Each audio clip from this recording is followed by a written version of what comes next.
Al Capone a peut-être régné en maître sur Chicago. Lucky Luciano a peut-être dirigé la quasi-totalité de New York.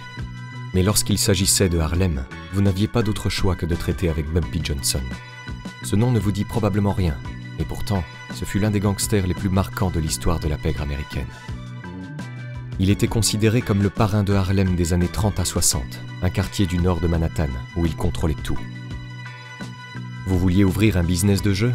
Vous deviez passer par Bumpy. Vous vouliez ouvrir un bar clandestin? Vous deviez passer par Bumpy.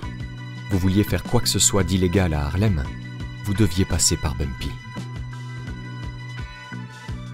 Frank Lucas, célèbre trafiquant de drogue interprété par Denzel Washington dans le film American Gangster, qui était un de ses hommes de main, disait « Si vous vouliez faire des affaires à Harlem, vous les faisiez avec Bumpy Johnson, ou vous étiez mort. » En cas de besoin, la police et les politiciens s'adressaient à lui, et même la mafia passait par l'intermédiaire de Bumpy pour faire affaire. Aucun autre gangster afro-américain de l'époque n'a pu se targuer d'en avoir fait autant. Dans une période où les discriminations raciales étaient très marquées, en tant que noir, il fallait se frayer un chemin et franchir les obstacles pour espérer avoir une part du gâteau et goûter au rêve américain. Et ce, même dans le monde de la pègre. Bumpy a été l'exception qui confirme la règle. Mais avant de devenir le parrain de Harlem, il commença comme beaucoup d'autres au plus bas de l'échelle. Je vous propose ici de découvrir son histoire.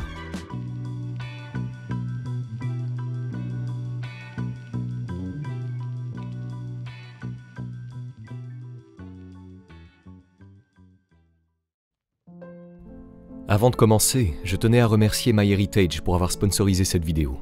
Si vous ne connaissez pas MyHeritage, c'est un service qui vous permet de découvrir l'histoire de votre famille. Le site dispose en effet d'un outil qui retrace votre arbre généalogique pour enfin savoir qui étaient vos ancêtres. Allez savoir, peut-être que certains d'entre vous se découvriront des origines de gangsters dans leur arbre. En tout cas, j'ai pu personnellement tester leur service, et je dois vous dire que c'est particulièrement bien fait. En un rien de temps, j'ai pu savoir qui étaient mes ancêtres. Et j'ai également pu consulter tous les documents historiques en lien avec eux. Une autre fonctionnalité incroyable du service MyHeritage, grâce à leur base de données de plus de 16 milliards de documents. Étant un fan d'histoire, c'est vraiment quelque chose que j'ai toujours voulu faire. Imaginez un peu, découvrir le passé de votre famille. D'ailleurs, leur service ne s'arrête pas là, puisque vous pourrez également profiter de leur technologie utilisant l'intelligence artificielle pour coloriser automatiquement vos photos de famille en noir et blanc. J'ai fait un test avec cette image d'Al Capone, et vous pouvez voir que le rendu est particulièrement réussi. Vous pourrez aussi améliorer la qualité de vos photos en ajoutant plus de netteté. Encore une fois, j'ai fait un test, et il n'y a pas à dire, c'est plutôt propre. Si vous voulez restaurer une ancienne photo, vous pouvez également le faire. Regardez un peu ce résultat avant-après. Et puis enfin, l'une des fonctionnalités qui m'a le plus surpris, le Deep Nostalgia, une fonctionnalité qui vous permettra d'animer les visages de vos photos. J'ai essayé avec le visage d'Al Capone, et regardez, on dirait qu'il a repris vie. Du coup, si vous voulez, vous pouvez dès maintenant essayer tous les services MyHeritage. Et devinez quoi? C'est totalement gratuit pendant 14 jours. Une période d'essai que vous pourrez annuler à tout moment. Et si jamais vous souhaitez poursuivre votre abonnement, sachez que vous pourrez bénéficier d'une réduction spéciale de moins 50%. Je vous mets le lien en description pour celles et ceux que ça intéresse. Voilà, je vous laisse profiter. C'est parti pour la suite de la vidéo.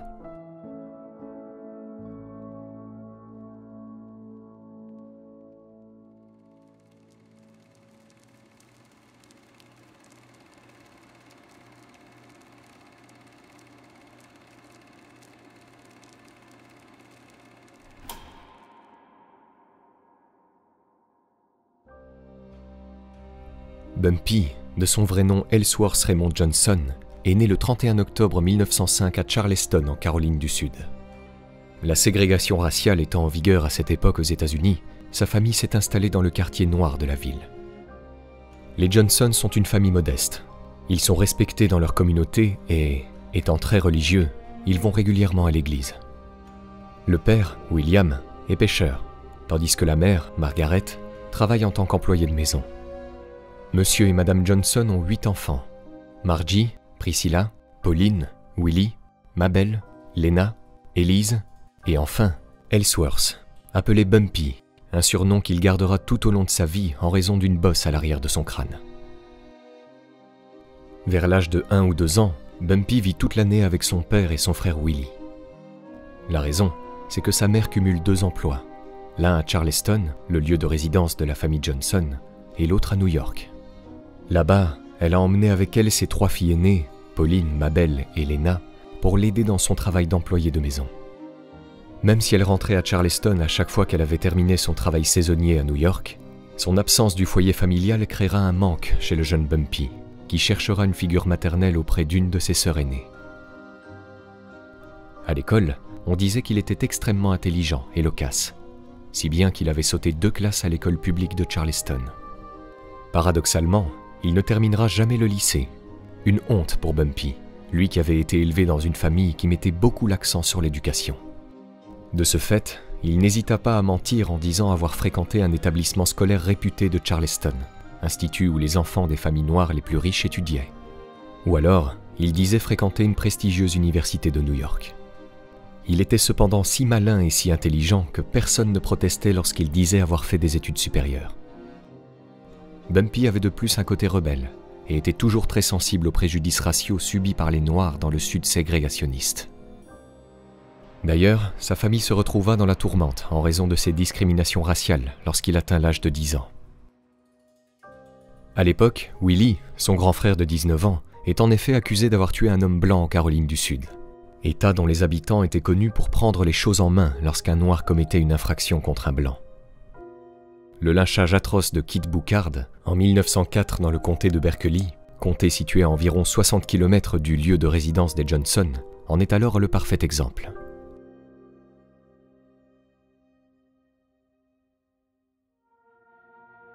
Kit Boucard, un jeune homme noir de 21 ans, va pêcher un jour avec 6 hommes blancs. Mais sur le chemin du retour, une dispute éclate entre Boucard et l'un de ces hommes. Boucard menace de le cogner. Apparemment, l'homme aurait frappé sa petite sœur et il voulait se venger. Une vengeance qu'il ne pourra cependant assouvir, puisque de retour en ville, il est arrêté à cause de cette querelle et est obligé de payer une amende de 5 $. Le truc, c'est qu'il n'a pas l'argent pour s'en acquitter. Il est alors jeté en prison. Mais là-bas, un groupe d'hommes blancs exige qu'il leur soit remis. Et c'est là que tout dégénère. Ils l'emmènent au bord d'une rivière et le torturent. Ils le scalpent, lui crèvent les yeux, lui coupent les parties génitales et la langue, puis l'attachent à une grille et le jettent dans la rivière pour le noyer.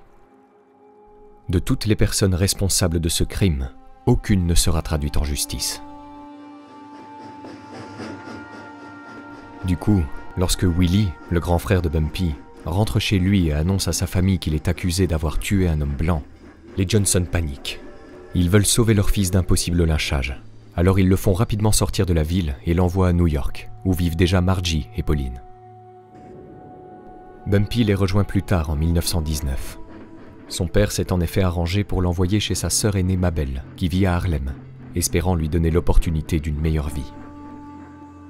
À ce moment-là, Bumpy a 14 ans, et il est plutôt petit pour son âge. Une petite taille qu'il compense avec son tempérament de dur à cuire. Mais parfois, cela ne suffit pas, et Bumpy devient alors la cible des brutes de son quartier.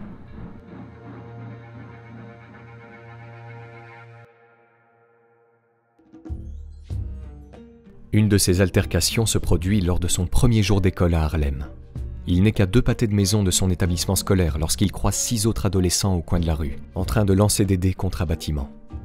Il ralentit et jette un coup d'œil, puis, au moment de repartir, il entend un des jeunes l'interpeller, et sent qu'on lui attrape le bras. Hé toi, paysan, qu'est-ce que tu as dans ta poche? Ma main? Pourquoi? Ça te pose un problème? Oh, le compagnard a de la gueule! Dit en riant l'une des brutes, nommée Junie. Eh ben sors ta main de ta poche et laisse-moi voir ce qu'il y a d'autre là-dedans. Dit ensuite un autre jeune, surnommé 6-8, en se rapprochant. Mec, tu vas le regretter, parce que si je la sors, je vais la frapper contre ta tête. Pendant ce temps-là, les autres garçons parient sur le futur vainqueur du combat entre Six et Bumpy. Ainsi, Finlay parie sur Six, tandis qu'un autre, nommé Nat, mise son argent sur Bumpy. C'est Six qui donne le premier coup de poing. Il vise le menton de Bumpy, mais ne le touche pas. Bumpy, étant plus petit et aussi le plus rapide, l'esquive facilement, ce qui déséquilibre son adversaire. Puis il sort effectivement sa main de sa poche et, comme il l'a promis, Six allait le regretter. Son poing atterrit en plein milieu de son visage. Et Six, le nez cassé, tombe à genoux pendant que du sang gicle un peu partout.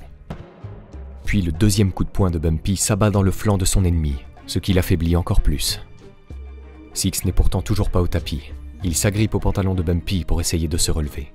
Mais Bumpy le frappe à nouveau, sauf que cette fois-ci, lorsqu'il le touche, des pièces d'argent tombent de son poing et se répandent sur le sol. Finlay, qui avait parié sur Six, voit alors la triche et crie « Ce n'est pas juste, il se bat de façon déloyale !» De son côté, Bumpy continue à enchaîner les coups de poing sur son adversaire. Il réussit finalement à lui faire relâcher sa prise sur son pantalon et le met au tapis en lui donnant un violent coup de pied entre les jambes. Il semble cependant que Bumpy n'en est pas fini, puisque, à ce moment-là, il veut lancer un autre coup de pied sur la tête de Six. Mais avant qu'il ne puisse le faire, une main saisit l'arrière de son col et il se retrouve projeté contre une voiture. « Ok petit négro, tu m'as déjà fait gagner mon pari, mais je peux pas te laisser tuer mon gars ici. Va te faire foutre !» réplique Bumpy, qui veut maintenant se battre contre Nat. « Je vais pas me battre contre toi mec, comme je te l'ai dit tu m'as fait gagner mon pari, et sois content qu'il y ait de l'argent en jeu dans ce combat, sinon on t'aurait tous sauté dessus. Et je vous aurais tous botté le cul, et je le ferai encore. » Après ça, Bumpy, Nat, Finlay et Juni ont sympathisé et sont devenus les meilleurs amis. Une amitié qui allait durer jusqu'à la fin de leur vie.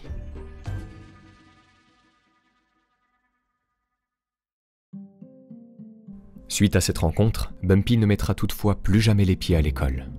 Tous les matins, il quittait l'appartement de sa sœur Mabel pour aller retrouver ses nouveaux amis.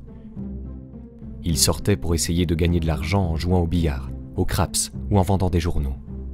Puis ils ont commencé à balayer les trottoirs devant certains commerces de Harlem, et ils ont gagné encore plus d'argent. Bumpy était clairement le cerveau de la bande. Il ne lui a d'ailleurs pas fallu longtemps pour réaliser que lui et ses amis pouvaient gagner encore plus, en offrant notamment leur protection à certains des nouveaux magasins du quartier. Et c'est de cette façon qu'il a rencontré Bub Hewlett. Bub Hewlett faisait partie de ces voyous intrépides d'Harlem qui ne marchaient jamais sans un couteau, une batte de baseball ou un flingue à la main. Toutes les excuses étaient bonnes pour utiliser leurs armes contre la police ou les gangsters irlandais qui osaient mettre un pied sur leur territoire. De tous ces malfrats, Bub était alors le plus violent. Du haut de son 1,85 m et son gabarit imposant, il était le genre de type auquel il ne fallait pas chercher d'ennui. Bub gagnait sa vie en soutirant de l'argent au commerce du coin en échange d'une protection contre les voyous locaux. C'est ainsi qu'un beau jour, lui et Bumpy se sont rencontrés. C'est arrivé à un moment où Bub entend parler de l'ouverture d'une épicerie sur la 7e avenue. Il se rend sur place pour offrir ses services de protection, mais à sa grande surprise, le propriétaire du magasin lui dit qu'il a déjà payé pour sa protection et désigne alors Bumpy, appuyé sur la Lincoln noire de Bub, les bras croisés et le fixant intensément à travers la vitrine du magasin. « Ce petit négro !» À l'époque, Bumpy a 16 ans et s'apprête à faire face à un caïd de presque 2 fois son âge, et, qui plus est, le dépasse d'une bonne dizaine de centimètres. « Descends de ma voiture, petit négro. Tu sais qui je suis ?»« Ouais, je sais. Tu es Bob Hewlett. » dit Bumpy en se relevant lentement de la voiture de Bub. « Maintenant, je suis plus sur ta voiture, alors fous le camp de mon quartier. »« Ton quartier ? Comment ça, ton quartier ?»« Parce que moi et mes gars, on l'a revendiqué. Du moins, on a revendiqué ce magasin. » À cet instant, Bub aurait très bien pu mettre le jeune Bumpy KO d'un seul coup de poing, mais il avait apprécié le culot du gamin. Alors, il lui a proposé de devenir partenaire, et c'est ainsi que Bumpy a pu entamer son ascension dans la pègre de Harlem.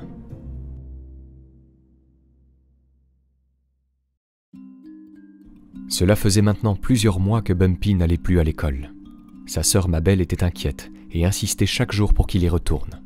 Mais en voyant tout l'argent qu'il rapportait à la maison, elle le laissait de plus en plus tranquille. Au cours des années 20, Bumpy et sa bande gagnaient dès lors leur pain grâce aux raquettes en tout genre, mais aussi au cambriolage. Ils ne se contentaient plus désormais de protéger les propriétaires d'épiceries ou de restaurants. Ils étendaient également leur protection aux propriétaires de clubs et de bars clandestins. À cette période, Bub Hewlett, qui s'était entre-temps pris d'affection pour Bumpy, lui a proposé à lui et à sa bande de se diversifier en offrant une protection aux propriétaires de loteries clandestines de Harlem. Certains de ces propriétaires comptaient parmi les plus riches du quartier, leurs revenus se chiffraient en plusieurs milliers de dollars par semaine non imposables. Ces types ne lésinaient pas quand il s'agissait de protéger leur argent. Ils cherchaient les gardes du corps les plus coriaces du coin. Bumpy avait alors sauté sur l'occasion pour s'enrichir davantage. Dès lors, il était très vite devenu l'un des meilleurs dans ce domaine, à tel point qu'il était l'un des gardes du corps les plus demandés de Harlem.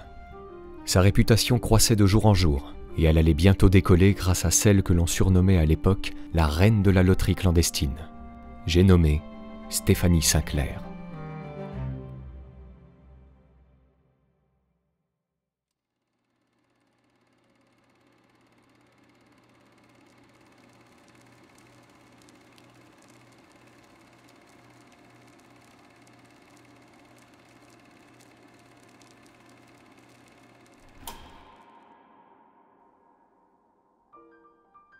Stephanie Sinclair était une chef de gang d'origine française à Harlem. Elle évoluait dans le business du jeu, et dans les années 20, elle avait réussi à développer un vaste empire criminel dans le quartier. Elle avait engagé Bumpy pour protéger l'une de ses nombreuses loteries clandestines. Impressionnée par ses aptitudes de protection, elle avait même fait de lui son garde du corps personnel. Bumpy l'escortait par exemple lorsqu'elle allait voir des pièces de théâtre. De là, une amitié s'est très vite nouée entre les deux. Chez Sinclair, Bumpy admirait sa classe, mais aussi le fait qu'elle était toujours prête à se battre pour protéger ce qui lui appartenait. Ce qui s'était produit dans les années 30, lorsque la mafia a voulu obtenir une part du gâteau du business du jeu à Harlem. La loterie clandestine rapportait en effet beaucoup dans cette partie de New York, et il était donc normal pour la mafia de vouloir s'en mêler. C'est Dutch Schultz, un gangster en lien avec les 5 familles de New York, qui s'était chargé de cette affaire.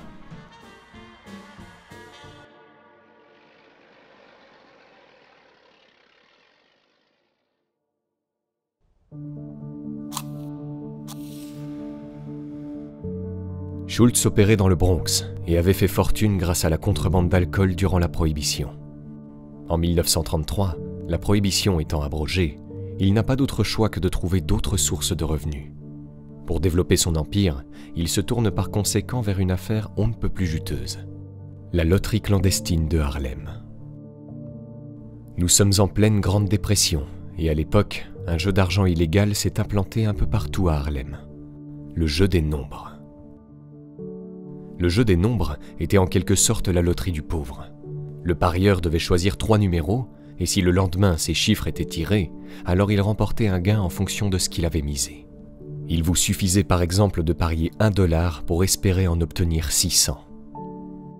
La tentation de jouer était donc immense pour les habitants de Harlem, qui ne gagnaient en général que 10 à 15 $ par semaine. Ce business rapportait au début des années 30 plus de 50 millions de dollars par an. Une somme énorme quand on sait que le pays était en plein marasme économique. Certains des propriétaires de ces loteries gagnaient plus que le président américain lui-même, c'est vous dire. Il n'a donc pas fallu longtemps à Dutch Schultz pour prendre connaissance de cette opportunité. Son but était de se réserver une part du gâteau, et quand vous connaissiez le personnage, vous saviez que vous deviez prendre cette menace au sérieux. Schultz était un paranoïaque. Il pouvait tuer par pur plaisir et répondait à tout par la violence. Il lui était par exemple déjà arrivé, avec ses hommes, de battre un type quasiment à mort, de l'attacher et de lui bander les yeux avec un vêtement infecté par une MST, le rendant dès lors aveugle. Sinclair avait donc clairement du souci à se faire. Schultz avait commencé à envoyer ses hommes à Harlem pour dire aux propriétaires de loterie qu'il était prêt à se joindre à leurs opérations. En échange, il s'arrangeait pour qu'il n'ait pas de problème avec la police, et il leur fournissait également une protection, notamment contre le kidnapping, menace qui était en réalité perpétrée par ses propres hommes. De là, il a pu s'implanter dans le business du jeu à Harlem, et son empire s'est considérablement développé, ce qui ne faisait pas l'affaire de Sinclair. La guerre entre les 2 clans était ainsi inévitable.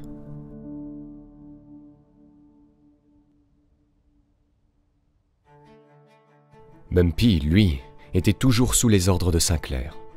Dans les années 20, il s'était fait arrêter quelques fois. Il avait notamment été envoyé en prison pour cambriolage, faisant 2 ans sur les 10 préalablement prévus. Il a été ensuite condamné en 1927 à 2 ans supplémentaires pour agression. pour enfin y retourner aussitôt après une condamnation pour vol. Et c'est une fois après avoir purgé cette peine que les choses sérieuses ont véritablement commencé pour lui. Nous sommes à la fin de l'année 1931. Bumpy sort de prison après avoir purgé une peine de 2 ans et demi. Pendant son absence, Stephanie Sinclair avait reçu la visite de Bub Hewlett, qui travaillait à présent pour Schultz. Bub voulait convaincre Sinclair de rejoindre leur organisation, qui comprenait dorénavant la plupart des propriétaires de loteries de Harlem. Une proposition qui l'avait rendue furieuse. Il faut dire que la pression sur son clan devenait de plus en plus forte. Depuis son différend avec Schultz, elle et ses hommes étaient la cible régulière de fusillades en voiture. Ses employés se faisaient sauvagement frapper et étaient même menacés du pire s'ils avaient le malheur de continuer à travailler pour elle. Mais malgré tous ces ennuis, Sinclair avait jusque-là réussi à maintenir son empire du jeu. Beaucoup de ces hommes étaient en effet restés fidèles à la reine de Harlem. Elle savait les motiver et leur disait par exemple « Quel genre d'homme abandonnerait une femme dans un combat ?» Beaucoup n'ont cependant pas pu résister aux lourdes pressions exercées par Schultz et ses hommes. Ils avaient essayé de tenir le plus longtemps possible, mais les menaces incessantes avaient fini par avoir raison de leur désir de continuer à travailler avec Sinclair. Elle était alors dos au mur, mais il lui restait un espoir. Elle savait qu'une de ses connaissances allait revenir à Harlem d'ici peu, et que cette connaissance était toujours prête à se battre, surtout lorsqu'un homme blanc essayait de prendre quelque chose au noir. Bumpy était sur le point de faire son retour.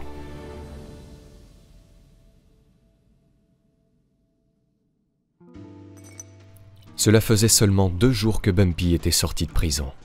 Âgé de 25 ans, il retournait dans les rues de Harlem. À ce moment-là, il revoit Bub Hewlett dans un bar. Ce dernier lui tape sur l'épaule. « Je vois que tu es rentré. Bienvenue à la maison. Alors, comment t'ont-ils traité là-bas? Comment tu crois? Comme de la merde? Eh bien, tu as raison. » Tous deux se mirent à rire. Pourtant, ce qu'il y avait en jeu était tout sauf drôle. Tout le monde à Harlem savait en effet que Bub travaillait pour Schultz et qu'il allait tenter de convaincre Bumpy de travailler avec lui. Le truc, c'est que tout le monde savait aussi que Sinclair voulait faire de Bumpy son allié dans cette guerre. Les gens se demandaient du coup dans quel camp Bumpy allait se ranger. Bub poursuivit en disant à Bumpy qu'il avait du travail pour lui. « Ah oui? Quoi? La même chose que tu faisais avant de quitter la rue. Je garde les gens dans le droit chemin et je m'assure qu'ils font ce qu'ils sont censés faire. Et ce qu'ils ne sont pas censés faire, c'est écrire des numéros pour une autre personne que ce juif de Schultz, hein? » Là, Bub le regarde avec étonnement. « T'es au courant alors? » « Oui, j'ai été mis au courant en tôle. On dit que le juif s'est emparé des loteries à Harlem. Il aurait même engagé des traîtres de couleur pour tabasser d'autres personnes de couleur. T'as entendu quelque chose à ce sujet? T'es grand maintenant, petit négro. Parce qu'on dirait que tu te sens plus là. Quoi? C'est parce que t'es grand que tu crois que tu vas m'intimider? Non, je n'essaie pas de te mettre à l'épreuve. Je suis pas dans la merde. Et je ne vois aucune raison de m'y mettre maintenant. C'est bon à entendre. En tout cas, pas pour l'instant. Qu'est-ce que ça veut dire? Ça veut dire que ça ne fait que 2 jours que je suis sorti de prison et que je dois évaluer le terrain pour savoir ce que je dois faire. Si tu travailles pour Dutch, je peux te garantir 200 $ par semaine. J'ai entendu dire que t'étais payé 300 $. Oh, alors maintenant tu penses que tu devrais gagner autant que moi. Je te l'ai dit, tu te sens plus, mec. Mais t'es un mec bien. Laisse-moi parler à Schultz et voir ce qu'il a à dire. Je suis sûr qu'on peut trouver une solution. Non, ne fais pas ça. Je ne me vois pas prendre le parti de l'homme blanc contre l'homme noir. Fais ce que tu as à faire, et je verrai ce que je ferai. D'accord. Puis les deux se sont serrés la main et se sont quittés.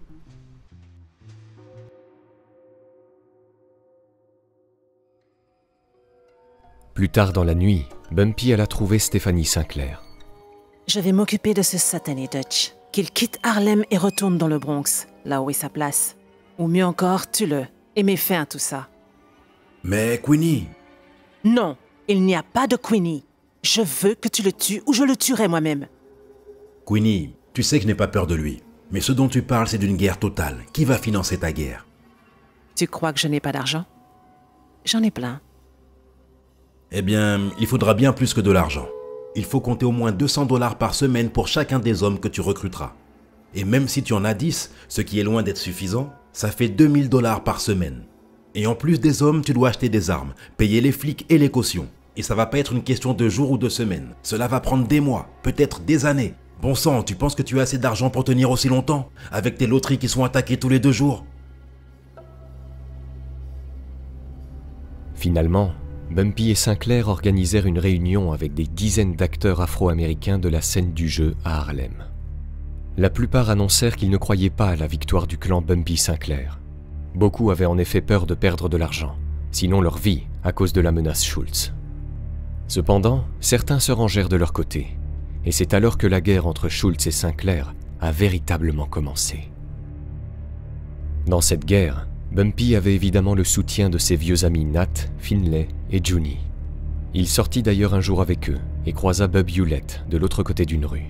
« Restez ici, mais restez bien en vue. »« Hey Bub !»« Hey, je te cherchais. » répondit Bub d'un air suspicieux, une main dans sa poche. C'est à ce moment-là que Nat vit la main de Bub cachée. « Bumpy, ça va ?»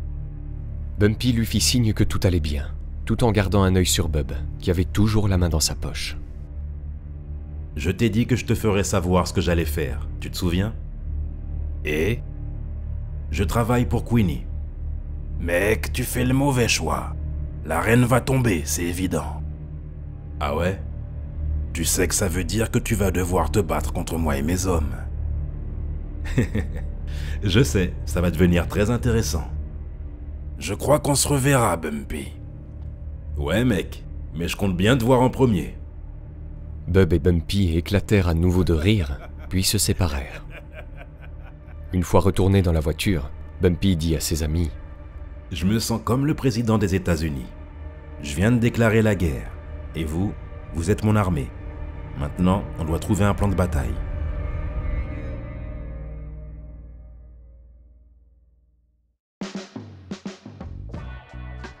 La première chose à faire pour Bumpy et ses hommes fut de trouver des armes.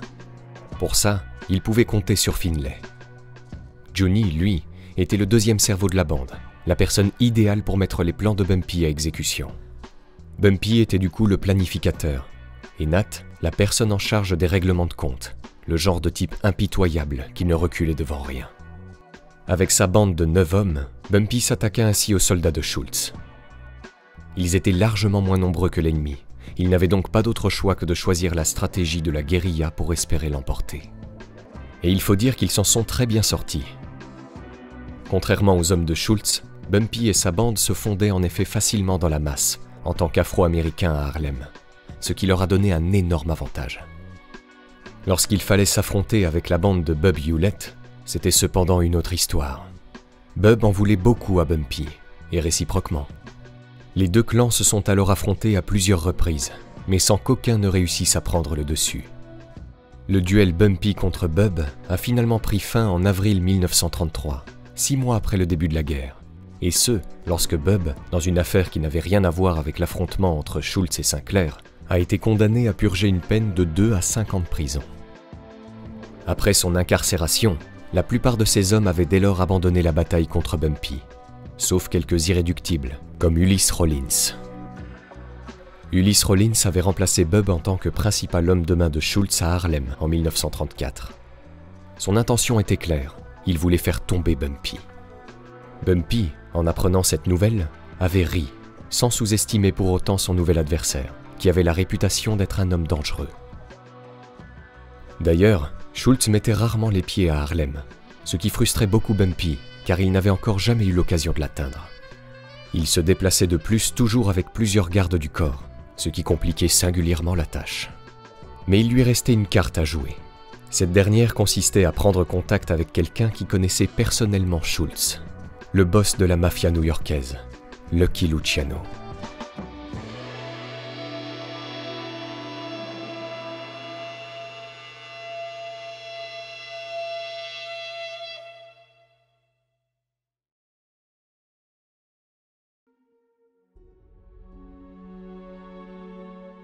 Bumpy l'avait contacté à la fin de l'année 1934 pour lui parler de cette guerre à Harlem qui faisait de plus en plus de morts. Luciano était bien sûr au courant de ce qui se passait dans cette partie de New York.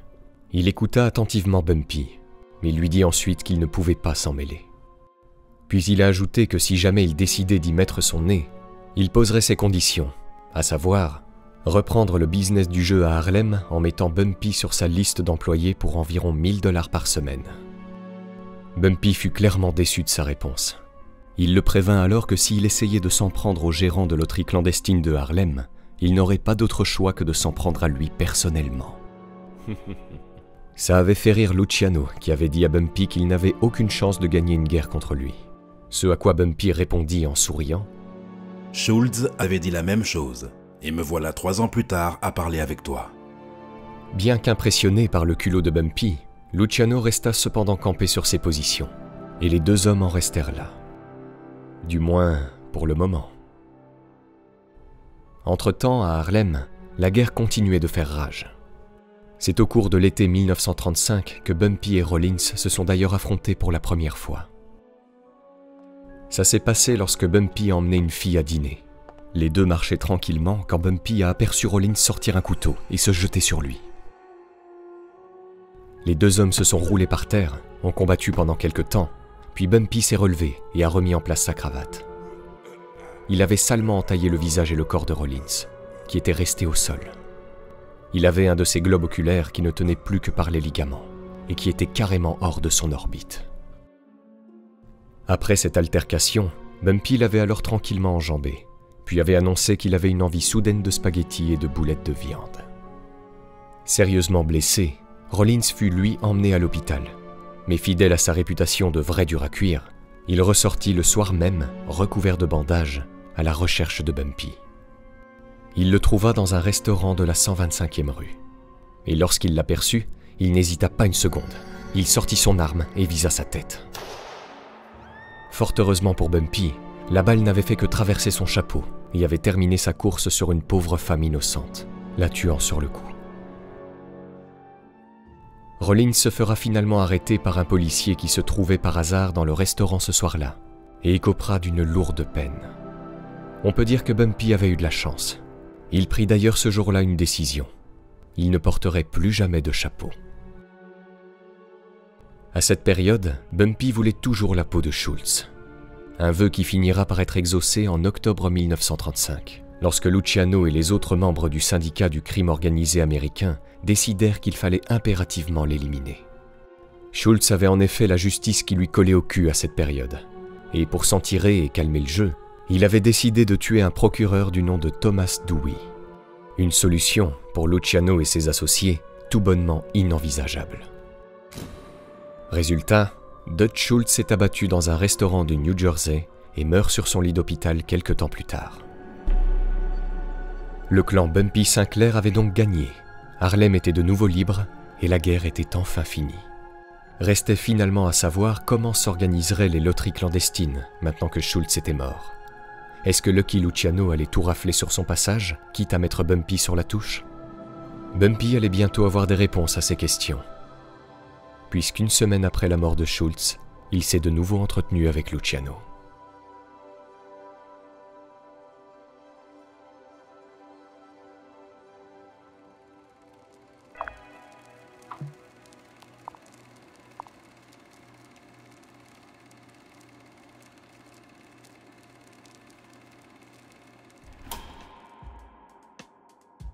Schultz évincé, Bumpy et Luciano se sont donc à nouveau rencontrés. Cette fois-ci à la demande du chef mafieux italien. Luciano le laissa parler en premier, puis les deux hommes discutèrent de plusieurs points. Bumpy a tout d'abord déclaré qu'il était conscient qu'il ne pouvait pas gagner une guerre contre lui, mais qu'il ne pouvait évidemment pas non plus rester les bras croisés et laisser le business du jeu à Harlem échapper aux Afro-Américains. Après avoir écouté Bumpy, Luciano a alors déclaré qu'il était prêt à laisser tranquille tous les acteurs du jeu de Harlem, en tout cas ceux qui l'avaient soutenu durant la guerre. Puis il a ajouté que toute nouvelle loterie qui ouvrirait dans le quartier passerait dorénavant sous le contrôle de la mafia. Après ça, Bumpy a demandé à devenir le partenaire de Luciano à Harlem, dans le sens où la mafia ne tenterait rien là-bas sans son accord et une part dans l'affaire. Bumpy et Luciano ont dès lors négocié pendant des heures sur ces points. « Tu ne te rends pas compte que je te fais une faveur? Je pourrais te tuer là, tout de suite, et prendre le contrôle de tout. En souriant, Bumpy lui répondit qu'il savait qu'il était un homme d'affaires bien trop avisé pour faire une telle chose. Les négociations se sont donc poursuivies, puis les deux hommes ont fini par rire ensemble, et un accord a été conclu. Bumpy avait réussi à négocier une paix avec honneur, et avait tenu tête au plus grand caïd de New York. Un exploit que les habitants de Harlem n'allaient pas oublier de sitôt. Nombreuses seront les personnes qui l'admireront après cela. Si bien que suite à l'entrevue avec Luciano, tout le monde voulut être son ami, faire quelque chose pour lui ou ses acolytes. Désireux de rester dans ses bonnes grâces, les boissons étaient offertes par la maison à chaque fois qu'il entrait dans un bar ou un club. De plus en plus de femmes lui tournaient autour, et certaines célébrités venaient carrément se présenter à lui. Mais ce que Bumpy aimait le plus avec son nouveau statut, c'était de voir les gangsters italiens respecter le deal qu'il avait passé avec Luciano. Aucun ne pouvait se mêler des loteries que possédaient Bumpy et ses amis, sous peine de devoir se confronter à Bumpy en personne. Tout se passait alors pour le mieux, jusqu'au jour où il y a eu un souci avec un des gérants de loterie que Bumpy protégeait. Pour régler le problème, Luciano l'avait convoqué un après-midi dans sa suite luxueuse au Waldorf Astoria.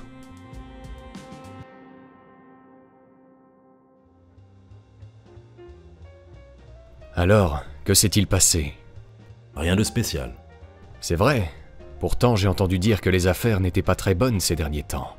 Vraiment? Désolé de t'entendre dire ça. Est-ce que je peux faire quelque chose pour t'aider? Nous sommes tous les deux des hommes d'affaires, jouons carte sur table. Tu as un problème, tu viens me voir, et je le règle. C'est moi le patron. Tu te souviens de ça? On avait un accord. Tu ne t'opposes à aucun des gérants indépendants de loterie. Cet homme dont tu parles, il nous doit de l'argent. S'il nous doit de l'argent, il nous appartient. Tu comprends? Non, je ne comprends pas. Si tu avais un problème avec un de mes gars, pourquoi tu n'es pas venu me voir? À Harlem, c'est moi le patron. Tu te souviens? Parce que maintenant, c'est toi le patron. À Harlem, oui. Tu peux contrôler le reste de New York et je respecte ça. Tu es un homme digne de respect. Mais je le suis aussi. C'est vrai, Bumpy.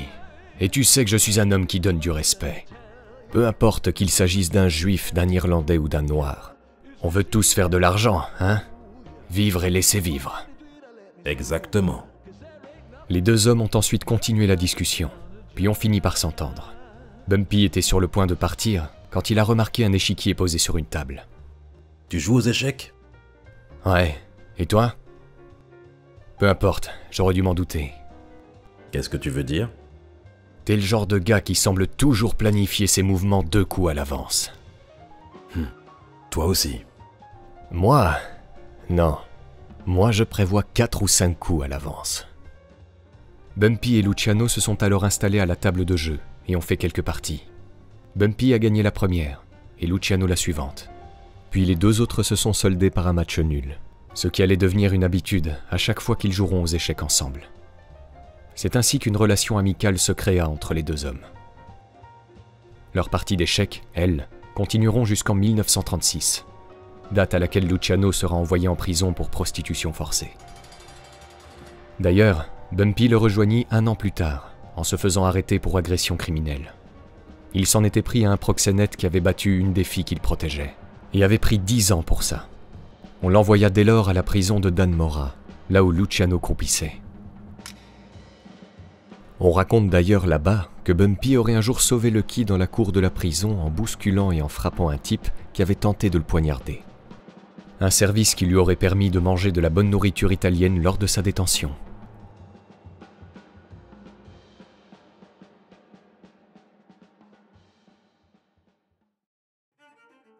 Bumpy sortit de Dannemora en 1947. Mais lorsqu'il revint dans les rues de Harlem, les choses avaient changé. Les choses ne sont plus ce qu'elles étaient, Bumpy. Les Italiens ont tout bloqué maintenant. Ils te laisseront peut-être même pas ouvrir une loterie. Me laisser ouvrir une loterie? Et tu peux me dire depuis quand j'ai besoin de la permission d'un Rital pour en ouvrir une? Comme je te l'ai dit, les choses ont changé. De nos jours, personne n'ouvre plus d'établissement sans l'autorisation des Italiens de l'East Side. Quelques jours plus tard, Bumpy se rendit dans l'East Side pour rencontrer Joe Adonis, le chef intérimaire des opérations de Luciano, depuis qu'il avait été déporté en Italie. Bumpy n'aimait pas beaucoup Adonis. Il le trouvait vaniteux et prétentieux, le genre de gars qui ne pouvait pas passer devant une glace sans s'arrêter pour se recoiffer et admirer son reflet. Il lui reconnaissait cependant certaines qualités. Adonis savait comment s'occuper des affaires, et puis c'était quelqu'un de plutôt loyal. Quand il le rencontra, il était avec Frank Costello, Meyer Lansky, Tommy Lucchese et Albert Anastasia, des types à qui Luciano pouvait faire confiance pour exécuter ses ordres depuis la prison, puis depuis l'Italie, lors de son exil. Lors de leur rencontre, le mafieux italien lui offrit en guise de cadeau pour son retour une grosse enveloppe de 6 000 $, ainsi qu'une Lincoln Continental noire de 1947 toute neuve. Sympa, mais je préfère les Cadillacs. Pas de problème, prends la Lincoln déjà, je la remplacerai par une Cadillac dans quelques jours. Merci, ça va m'être utile, car je vais reprendre du service dans quelques jours. Ah ouais? Cool. De quel genre d'affaires tu parles? Le même genre d'affaires que j'avais avant de partir. Je vais ouvrir une loterie. Tu as le feu vert, Bumpy? De quel genre de feu vert parles-tu? De celui de nos amis. Tu en as parlé avec nos amis. Mec, je n'ai pas besoin d'en parler à qui que ce soit. Je vais retourner à mes affaires comme toujours. Je vais organiser une réunion et tu viendras discuter de ça. On verra ce qui se passera. Plus tard dans la soirée, Bumpy reçut un appel, et le lendemain il alla s'entretenir avec les Italiens dans l'East Side de Harlem. Il n'était pas seul. Nat, Juni et 2 autres amis l'accompagnaient. Tous étaient armés, au cas où la situation dégénérerait. Au rendez-vous, il y avait 6 mafieux italiens, dont Joe Adonis. Bumpy et ses hommes se sont tranquillement assis autour d'une table avec eux. « On a entendu dire que tu voulais revenir dans le business, et on veut t'aider », lança Anthony Salerno, dit Fat Tony, un gangster italien qui montait en grade à cette époque et qui allait, plus tard, devenir le chef de la famille Genovese. Il était à ce moment-là en charge du business du jeu à Harlem pour le compte de la mafia. « Tu sais que nous t'avons toujours apprécié, et nous savons que tu es un homme digne de respect. Qu'est-ce que tu veux donc faire ?» Eh bien, tout d'abord, je vous remercie pour votre gracieuse proposition d'aide, et je vous remercie aussi pour les cadeaux que vous m'avez offerts. Mais je ne veux pas abuser de notre amitié, vous avez déjà tant fait. Je veux simplement rouvrir ma loterie sur la 135e rue pour pouvoir me débrouiller seul. Ah, mais mon ami, ce ne sera pas aussi simple que ça. Ah ouais? Il me semble que c'est pourtant très simple. Eh bien, je suis sûr que tu sais que les choses ont changé depuis que tu es parti. Maintenant, c'est comme ça que ça se passe. Le temps passe et les choses changent. Tu veux ouvrir un établissement sur la 135e? Parfait, nous serons heureux de te laisser faire ça. Mais tu dois comprendre, tu gères l'endroit, mais ce que tu gagnes doit passer sous notre contrôle. Tu sais qu'on va te donner une bonne part. Tu as gagné notre respect. Alors je m'attends à ce que vous respectiez le marché qui a été conclu avant mon départ. Je dirige ma propre affaire sans interférence de personne. Cet accord a été conclu avec des amis qui ne sont plus aux commandes. Comme je l'ai dit, le temps passe et les choses changent. Si tu veux faire du business, tu fais du business avec nous. J'avais un accord, et en ce qui me concerne, l'accord est toujours sur la table. Les gens à la tête de la table ont changé, et le marché aussi. Mais Bumpy refusa de se laisser intimider. Il émit un petit rire, puis se leva avec ses hommes. Je suppose que cette réunion est terminée. Il a ensuite regardé Adonis. Tu dois faire savoir à notre ami ce qui se passe et que je ne suis pas très content de la situation. Tu essaies de me donner des ordres, Bumpy? Là, Nat fit un pas en avant, mais Bumpy le repoussa et dit « Non, je n'aurai pas la prétention de te donner des ordres, tout comme tu sais que je n'en recevrai pas. En ce qui me concerne, nous sommes égaux et nous l'avons toujours été. Mais je vous demande, lors de votre prochain contact avec notre ami, de lui transmettre mes meilleures salutations et de lui faire savoir que j'ai été très heureux de pouvoir l'aider pendant notre absence commune. » Bumpy parlait évidemment de la fois où il avait sauvé la peau de Luciano à Dannemora. Après cette déclaration, lui et ses hommes sortirent de la réunion. Ils s'arrêtèrent devant une devanture de magasin pour discuter de la situation. On retourne en gare? Peut-être, je ne sais pas encore. Je dois réfléchir à ce qu'on va faire. Qu'est-ce qu'on fait en premier, Bumpy? Je pense qu'on va en kidnapper quelques-uns. Ouais, cela paraît fou. Une bande d'Afro-Américains qui parle d'enlever des membres de la mafia. D'ailleurs, sans le savoir, Bumpy et ses hommes discutaient à un endroit où la police de New York avait placé un mouchard, Et dites-vous que même un des inspecteurs de police de la ville qui avait écouté la bande magnétophone n'en revenait pas. Si bien qu'il a dû repasser l'enregistrement 2 fois, car il n'arrivait pas à croire ce qu'il entendait.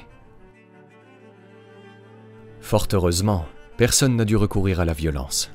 Adonis avait en effet mis Luciano au courant de la situation, et ce dernier lui avait déclaré que non seulement la mafia devait honorer le marché qu'ils avaient conclu avec Bumpy, mais qu'elle devait aussi lui donner tout ce qu'il voulait.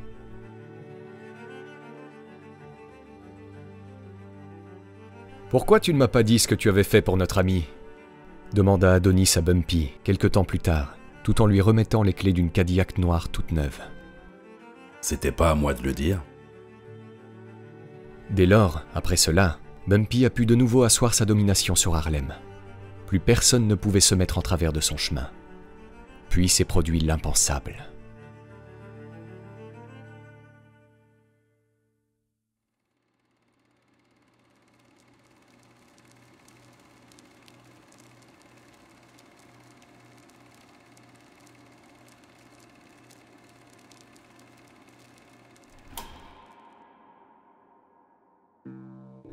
Suite à son accord avec les Italiens, Bumpy a pu donc ouvrir sa loterie sur la 135e. Une affaire qui lui rapportait gros, près de 60 000 $ par mois, l'équivalent de 700 000 € aujourd'hui. Sa réputation, elle, avait encore augmenté dans les rues de Harlem. Tout allait donc pour le mieux, jusqu'au jour où il rencontra un dénommé Flash Walker. Flash Walker était un jeune homme orphelin et sans le sou qui cherchait à travailler pour Bumpy. Un de ses amis connaissait Bumpy, et un soir de décembre 1948, il le présenta au parrain de Harlem. Bumpy, ce soir-là, accédera alors par pitié à sa requête, en l'engageant pour aider sa femme dans certaines tâches de la maison. À cette époque, Flash avait 19 ans. C'était quelqu'un de bavard avec un charme presque envoûtant, d'après certaines personnes. Il n'eut donc aucun mal à s'intégrer dans la famille Johnson, au point de devenir comme un fils pour Bumpy, lui qui n'en avait pas, et qui n'en aura jamais d'ailleurs. Bumpy l'appréciait vraiment, puis c'était réciproque. Une affection qui rendra presque jalouse ses 2 filles. Non, je vous le dis, les deux s'aimaient beaucoup. Au point que Bumpy a commencé à lui faire de plus en plus confiance et à lui offrir un poste dans une de ses loteries. Flash savait charmer les gens pour les faire miser plus qu'il n'aurait dû. Il ne lui a donc pas fallu longtemps pour être l'employé le plus rentable de Bumpy. Puis est arrivé un moment où Bumpy a eu assez confiance en Flash pour lui permettre de l'accompagner à quelques réunions importantes, dont celle avec les Italiens. D'ailleurs, pour l'anecdote, il se pourrait que Frank Lucas, le trafiquant d'héroïne des années 70 joué par Denzel Washington dans le film American Gangster, se soit approprié la relation que Flash Walker avait avec Bumpy. Ainsi, Lucas n'aurait jamais été aussi proche de Bumpy qu'il prétendait l'être. Mais bref, ça, c'est une autre histoire. La relation entre Flash et Bumpy a dès lors duré presque 2 ans, avant qu'un événement vienne tout faire basculer. Tout commence en 1949, lorsque Flash Walker fait la rencontre d'un proxénète qui lui propose une affaire juteuse. Ce dernier lui demande d'encaisser des chèques douteux apparemment volés sans éveiller de soupçons et sans avoir à passer par la banque. Pour Flash, c'était le moyen de se faire quelques billets en plus, en dehors de ce qu'il gagnait déjà avec Bumpy. Il accepte donc le deal et encaisse les chèques sur le compte bancaire de celui qui le considérait comme son propre fils. 4 mois plus tard, Bumpy reçoit un appel de sa banque, lui demandant de venir discuter de son compte. C'est là-bas qu'il est mis au courant de l'entourloupe. Heureusement pour lui, il arrive à s'arranger pour régler le problème. Il rentre cependant chez lui, furieux. Il fait les 100 pas dans une pièce et se dit à ce moment-là que Flash aurait pu lui causer de sérieux problèmes. Mais tout à coup, une de ses filles de 16 ans vient le voir. Bumpy, je suis contente que tu sois là. Je voulais te dire que lorsque Flash est venu plus tôt dans la journée, il m'a tapé sur les fesses. Là, Bumpy s'arrête, la bouche ouverte. Il a fait quoi? Je sais. J'ai été à la maison toute la journée. Comment se fait-il que tu ne m'aies rien dit? Parce que je voulais le dire à Bumpy moi-même. Le visage de Bumpy tournait au violet. Pourtant, ce n'était pas fini. Son autre fille témoigna aussi. Il m'a aussi fait la même chose, papa. Il m'a tapé sur les fesses et m'a dit qu'il avait hâte d'être seul avec moi. Et ce n'est pas la première fois qu'il l'a fait. Bumpy s'était déjà dirigé vers la porte. Il monta dans sa Cadillac et partit à la recherche de Flash. Ce dernier sortait de chez lui quand il l'aperçut. Que s'est-il passé, boss? Y a quelque chose dont on doit s'occuper? Bumpy n'a pas dit un mot. Il est descendu de la voiture et lui a collé une droite au visage. Flash n'eut même pas le temps de comprendre ce qui se passait, que Bumpy s'était déjà mis sur lui, le frappait et le traitait de tous les noms. Espèce d'enfoiré, de nègre, bon à rien, je te fais confiance et je t'accueille chez moi. Et toi tu te retournes pour me scier dessus, je vais te tuer. Bumpy continuait alors à le frapper, et ce n'était pas beau à voir. Le visage de Flash devenait méconnaissable. Bumpy se tenait au-dessus de lui, reprenant difficilement sa respiration. Puis il lui a donné un dernier coup de pied à la tête et a hurlé. Ne t'approche plus jamais de moi et ma famille, sinon je te tuerai. Après cela, Flash appellera Bumpy toutes les heures pour essayer de lui parler. Mais Bumpy lui raccrochera au nez à chaque fois. Bumpy discutera de la situation avec ses vieux amis lors d'une partie de cartes. Mec, tu sais très bien que tu aurais dû tuer ce petit négro. Merde, un coup de pied au cul comme ça, devant tout le monde? Il va pas l'oublier. Tu t'es fait un ennemi pour la vie, là? Comme si j'en avais quelque chose à foutre. Je suis avec Johnny sur ce coup-là. Je parierais qu'il va s'en prendre à toi. Pourquoi ne pas le devancer et prendre soin de lui? Occupe-toi de tes affaires, mec. J'ai fait ce que j'avais à faire et c'est terminé. Puis, Nat a grogné. Ce négro en sait trop. Si tu ne t'occupes pas de lui, je le ferai. J'ai jamais fait confiance à ce petit enfoiré. Bumpy a alors continué d'ignorer les conseils de ses amis. Peut-être avait-il encore de l'affection pour son protégé. Quoi qu'il en soit, il regrettera amèrement ce choix lorsqu'il apprendra un soir que Flash projetait, avec l'une de ses ex, de cacher un paquet d'héroïne sous un des coussins du canapé de sa résidence, puis d'appeler les flics afin de le faire tomber. Tous se sont alors réunis dans son salon pour une réunion d'urgence. Pendant une demi-heure, Bumpy et ses amis ont discuté pour savoir ce qu'il convenait de faire. Une fois la réunion terminée, ils sont tous sortis ensemble pour aller chasser Flash. Hélas, il était déjà trop tard.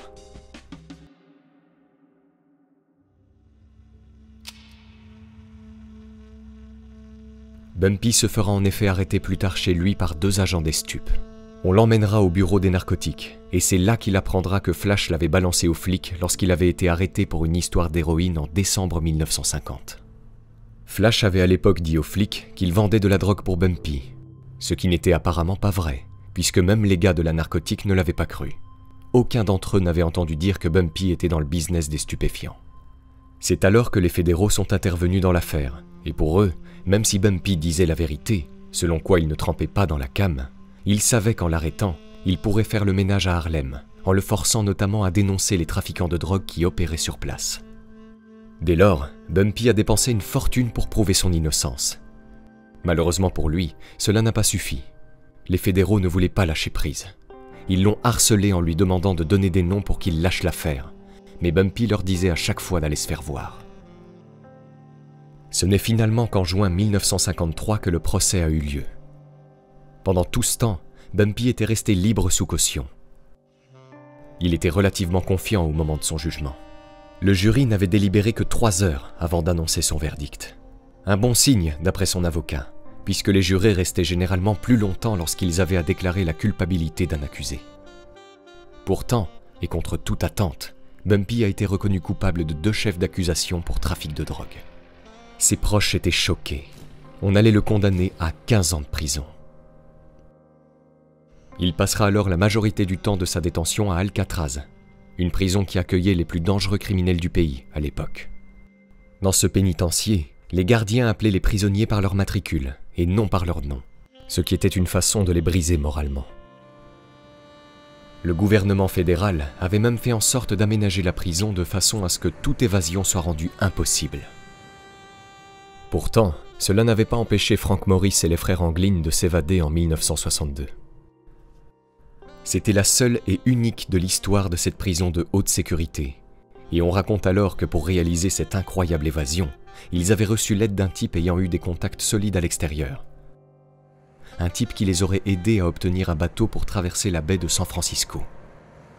Un type qui n'aurait été autre que Bumpy Johnson lui-même.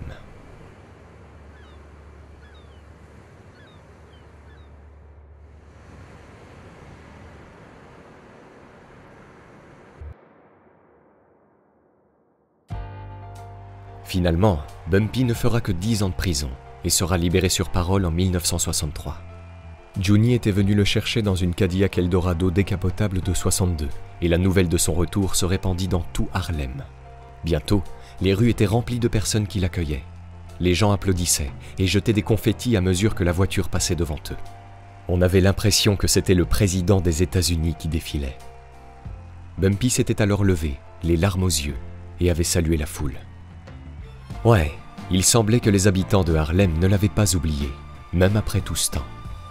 Finalement, cette scène présageait une sorte d'adieu qui n'allait pas tarder à venir.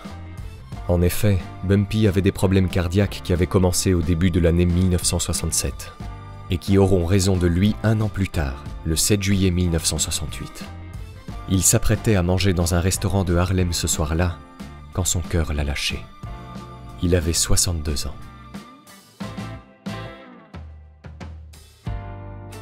La mort brutale de Bumpy a ainsi choqué tout le monde. C'était la fin d'une des figures les plus mémorables de Harlem, que beaucoup décriront comme un gangster à la conscience sociale. Un criminel qui jouait le rôle de philanthrope en aidant les plus démunis de son quartier. Quelques centaines de personnes s'étaient alors regroupées pour rendre un dernier hommage à celui que l'on considérait comme le Robin des Bois de Harlem. Un Robin des Bois qui restait néanmoins racketteur, proxénète et trafiquant de drogue.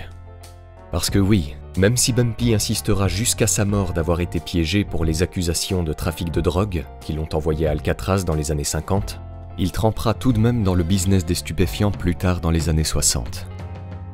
Bumpy était finalement un type intelligent qui aurait pu devenir avocat ou médecin, mais qui a fini par devenir chef de gang. On dit d'ailleurs qu'il aurait eu des regrets de ne pas avoir poursuivi ses études. Ce que l'on retiendra de lui, c'est l'Afro-Américain issu d'un milieu précaire qui s'est hissé au sommet de la pègre new-yorkaise. Celui qui, avec seulement une poignée d'hommes loyaux, a réussi à tenir tête à la puissante mafia italienne, devenant son seul et unique ambassadeur à Harlem. Un gangster qui a passé 26 ans de sa vie en prison, qui s'est fait tirer dessus 15 fois au total et qui a été décrit par le procureur de son procès en 1953 comme l'un des criminels les plus dangereux de l'histoire de Harlem.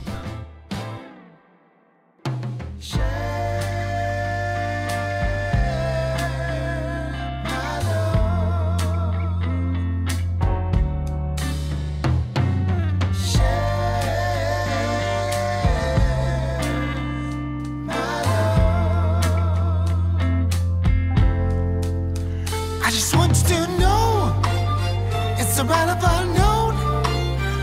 But if we stick together, nothing can go wrong. So if I made this far and I don't want you away, you got to listen to what I have to say. I need to tell you that's what I'm gonna do. Tell you how I feel for you. Tell you how I really care. I do. Tell you I love every little thing but you. Tell you you're my dream come true. Tell you I want you to be with me.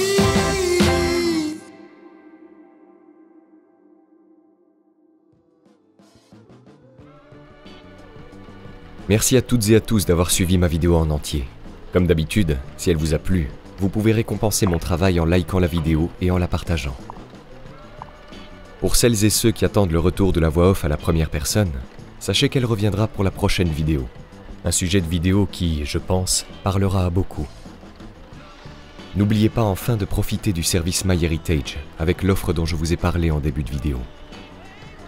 Et pour ceux et celles que ça intéresse, une nouvelle illustration de Manon Potier est disponible sur mon Tipeee. Illustration qui reprend comme d'habitude le sujet de la vidéo et qui représente ici la photo d'identité judiciaire de Bumpy Johnson. Tout est en description. Voilà, on se retrouve au plus vite. Prenez soin de vous et à la prochaine.